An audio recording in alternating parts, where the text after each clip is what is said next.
Martial के बिल्कुल नए एपिसोड पर आप सभी का हार्दिक स्वागत है। तो आज हम लोग बात करने वाले हैं martial magic and muscle season 2 episode number 2 के बारे में। तो पिछले एपिसोड में हम लोगों ने देखा मैश मैजिक यूज नहीं कर पाता, ये सबको पता चल जाता है और मैश को इंक्वायरी के लिए बुलाया जाता है। लेकिन इसके बाद ही वहाँ पर डिवाइन विजनरीज भी आ जाते हैं और वो लोग मैश को एक्सेप्ट करने के लिए बिल्कुल भी तैयार नहीं थे। लेकिन तभी वहाँ पर प्रिंसिपल और डिवाइन विजनरी रायन आ जाता है। प्रिंसिपल सबसे पहले आकर ही मैश के सजा को खारिज करने के लिए बोलते हैं। प्रिंसिपल बोलते हैं ऐसा पहली बार हुआ है जब इनोसेंट जीरो ने अपना कोई मैसेंजर भेजा। शायद हमारे पास इनोसेंट जीरो के पास पहुंचने का एक अच्छा मौका है, तो इसकी वजह से हम लोग इस लड़के को अभी इस एकेडमी से दूर नहीं कर सकते। दूसरी तरफ यहाँ पर मैश बोलता है ये प्रिंसिपल क्या कोई इम्पोर्टेंट आदमी है? मैश के पास जो डिवाइन विजनरी खड़ा हुआ था वो बोलता है क्या सीरियसली प्रिंसिपल कौन है तुम्हें ये भी नहीं पता? प्रिंसिपल पहले खुद एक डिवाइन विजनरी हुआ करते थे। जवानी के वक्त उनके सामने कोई खड़ा नहीं हो पाता, सिर्फ इनोसेंट जीरो को छोड़ के। यानी कि सीधा सीधा बोलूं तो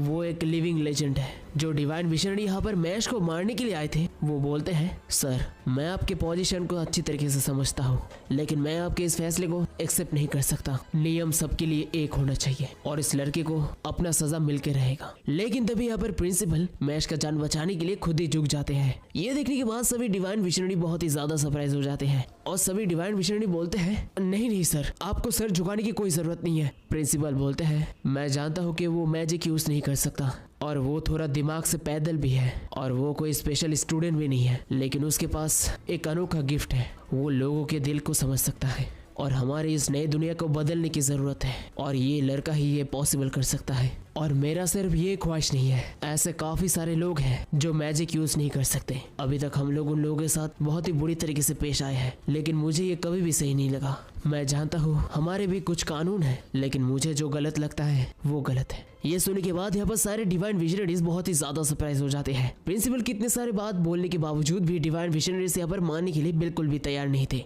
लेकिन इसके बाद प्रिंसिपल के साथ साथ रायन भी झुक जाता है और मार्श के सजा को खारिज करने के लिए बोलता है। डिवाइन विजनरीज बोलते हैं रायन मैं तुम्हारे पोजीशन को समझ सकती हूँ, लेकिन लोग ये मानने के लिए तैयार नहीं होंगे। इसके बाद मिनिस्टर भी बोलते हैं तुम सभी जो बोल रहे हो वो मैं भी मानता हूँ। हमारा मैजिक भगवान का दिया हुआ एक तोहफा है, लेकिन इस लड़के ने आज मेरा जान बचाया, तो मैं आप सभी से गुजारिश करता हूँ कि इसके जान को बख्श दीजिए। कोई चारा न देकर यहाँ पर डिवाइन विजनरीज को मानना ही पड़ता है, लेकिन डिवाइन विजनरीज कुछ शर्त रखते हैं। सबसे पहला शर्त था कि मैश के ऊपर डिवाइन विजनरीज हर समय नजर रखेंगे और मैश इनोसेंट जीरो को पकड़ने के जरिया के हिसाब से काम करेगा और उसके साथ साथ मैश को ये प्रूव करना पड़ेगा कि वो कितना ज्यादा स्ट्रॉन्ग है और इसके लिए उसको इस साल के डिवाइन विजनरी एग्जाम को लेना पड़ेगा और अगर वो फेल हो गया तो उसे तुरंत मौत के घाट उतार दिया जाएगा। मैश इन सब को सुनकर बोलता है हाँ ठीक है मैं समझ गया, लेकिन हेडमास्टर के ख्वाहिश को पूरा करने के लिए मुझे इनोसेंट जीरो को अपने मुक्के से जवाब देना पड़ेगा। मैश इसके बाद फ्लोर पे एक बहुत ही जोर का पंच मारता है, जिसके बाद यहाँ पर फ्लोर पे बहुत बड़े बड़े क्रैक आ जाते हैं।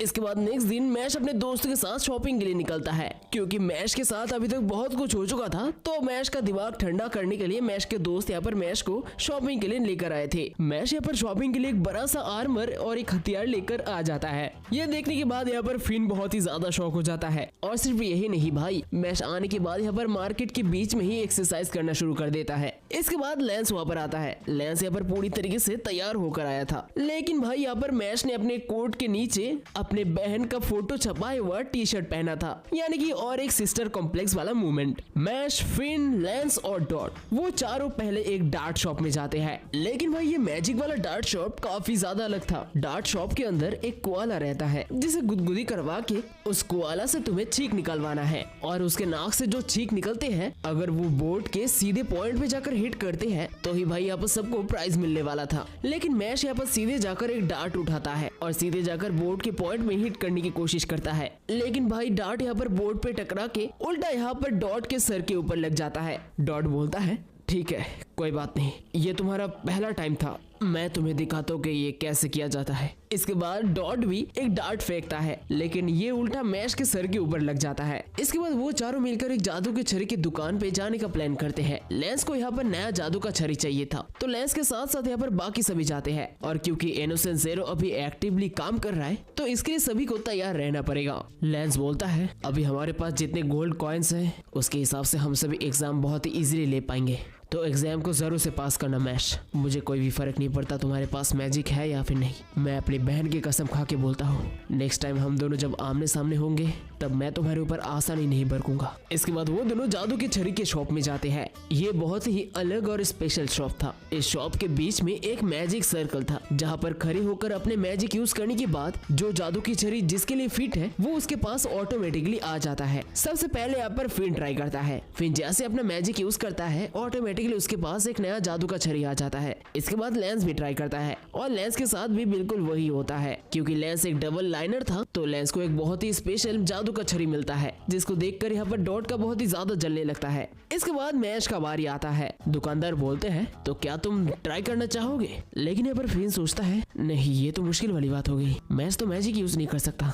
लेकिन मैश बोलता है ठीक है मैं करता हूँ। इसके बाद मैश को थोड़ी ही दूर में एक अनोखा जादू का छड़ी देखने को मिलता है। दुकानदार बोलता है कि ये जादू का छड़ी बहुत ही ज्यादा अनोखा है। ये जादू का छड़ी यहाँ पर बहुत सालों से है। ये जादू का छड़ी इतना भारी है कोई भी इसको उठा नहीं सकता। लेजेंड्स बोलते हैं कि 1000 सालों में भी कोई भी ऐसा नहीं आया जो इस मैजिक वॉन्ड को इस्तेमाल कर सके। ये सुनने के बाद यहाँ पर सभी लोग बहुत ही ज्यादा शॉक हो जाते हैं, क्योंकि भाई सभी को पता था कि भाई मैश क्या कर सकता है। मैश उसके बाद उस जादू के छड़ी को उठाने की कोशिश करता है और सिर्फ एक ही ट्राई में एक ही हाथ यूज करने के बाद वो उस मैजिक के छड़ी को उठा लेता है। ये देखने के बाद यहाँ पर दुकानदार तो बहुत ही ज्यादा पगला जाता है। इसके बाद वो सभी जादू के छड़ी की दुकान से बाहर निकलते हैं। तभी वहाँ पर लेमन और बैम्बू गाय भी आता है। वो सभी मिलकर क्रीम पफ खाते हैं और इसके साथ साथ कपड़े का शॉपिंग भी करते हैं। और जब लगभग यहाँ पर शॉपिंग का ट्रिप खत्म होने वाला था तभी यहाँ पर मैश बोलता है आज मुझे बहुत ज्यादा मजा आया। मैं अभी तक कभी भी दोस्त के साथ बाहर नहीं गया, फिर कभी एक साथ ऐसे ही घूमने के लिए आते हैं। इसके बाद हम लोग को मैश और लेंस के पास ले जाया जाता है।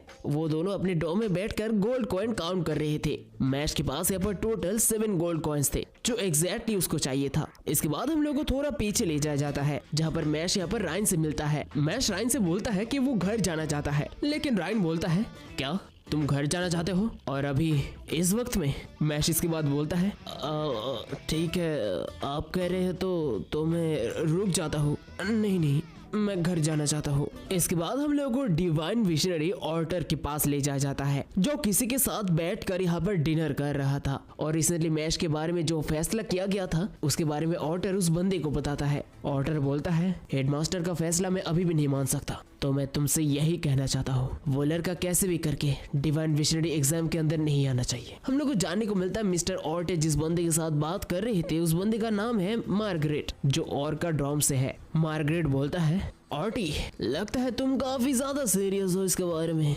लेकिन तुम तो जानती हो मैं किसी के मामले में दखल देना पसंद नहीं करता। मैं सिर्फ एक ही चीज के बारे में केयर करता हूँ। ऑर्टर बोलता है तुम्हें चिंता करने की कोई जरूरत नहीं है, उसका कोई कमी नहीं होगा। मैश बैंडिट ने लैंगड्रॉम के आबेल को हराया है और ये उसने बिना मैजिक के किया है। ये सुनने के बाद यहाँ पर मार्गरेट बहुत ही ज्यादा सरप्राइज हो जाता है। ऑर्टर बोलता है तुम्हें जो करना है वो तुम करो, बाकी का मैं देख लूंगा।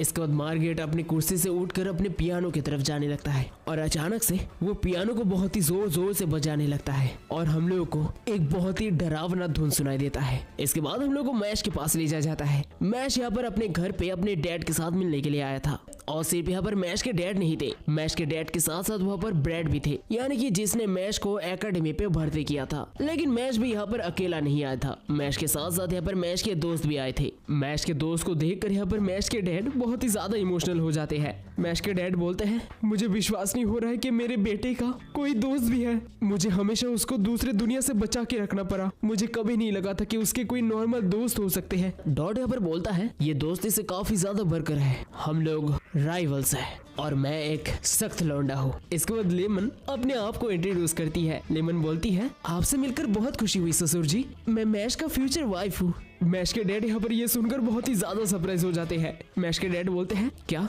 मैश का कोई गर्लफ्रेंड भी है? लेकिन भाई ये बात सुनकर डॉट का दिल यहाँ पर चूर चूर हो जाता है। सभी लोग यहाँ पर मैश के डैड के लिए गिफ्ट लेकर आए थे। डॉट यहाँ पर हर्बल टी लेकर आया था और भाई लेंस अपने बहन का मर्चेंडाइज लेकर आया था। मैश के डैड यहाँ पर ये सब कुछ देखकर बोलते हैं ये सभी तो काफी अलग अलग बच्चे लगते हैं। फिन यहाँ पर बोलता है हाँ अभी इसके बारे में क्या ही कर सकते हैं। मैश के डैड बोलते हैं मैंने आज तक कभी भी मैश को घर से बाहर जाने नहीं दिया था, मुझे कभी नहीं लगा था कि मैश को इतने अच्छे दोस्त मिल जाएंगे, काश ये समय ऐसे ही गुजरते रहता। इसके बाद हम लोग को मार्गरेट के पास ले जाया जाता है जिसने मैश का सुपारी लिया था और वो अपने साथियों के साथ मिलकर मैश को ही हंट करने के लिए आ रहा था। उसको अभी तक विश्वास नहीं हो रहा था कि मैश ने आबेल को बिना मैजिक के हराया है। वो सभी जैसे आगे बढ़ रहे थे तभी उनके सामने बड़े बड़े सोर्स आ जाते हैं और उनको रास्ते के बीच में ही रुकना पड़ता है। और भाई ये और कोई नहीं था, मार्गरेट को रोकने के लिए खुद यहाँ पर रायन आया था। And that's it for the episode number 2।